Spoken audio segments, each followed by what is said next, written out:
દરેક માતાની પાછળ એક સ્ત્રી હોય છે, એવી સ્ત્રી જે પોતાના સપનાઓને એક તરફ મૂકીને પોતાના પરિવાર માટે જીવતી હોય છે.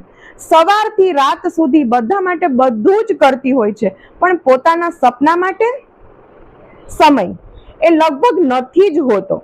પણ એક સચ્ચાઈ છે કે એ માતા પણ એક સમયે મોટા સપના જોતી હતી. એના પણ પોતાના લક્ષ્યો હતા, એના પણ પોતાની ઈચ્છાઓ હતી, અને આજે પણ એ ઈચ્છાઓ મરી નથી, બસ એને યોગ્ય તક નથી મળી.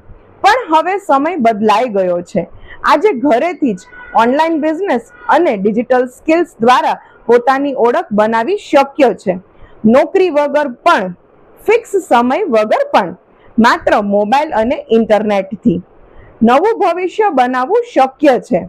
એટલે હું હંમેશા કહું છું, દરેક માતા પોતાના સપનાઓને ફરીથી જીવી શકે છે. જરૂરી છે યોગ્ય માર્ગદર્શનની, થોડા સપોર્ટની અને એક નિર્ણયની.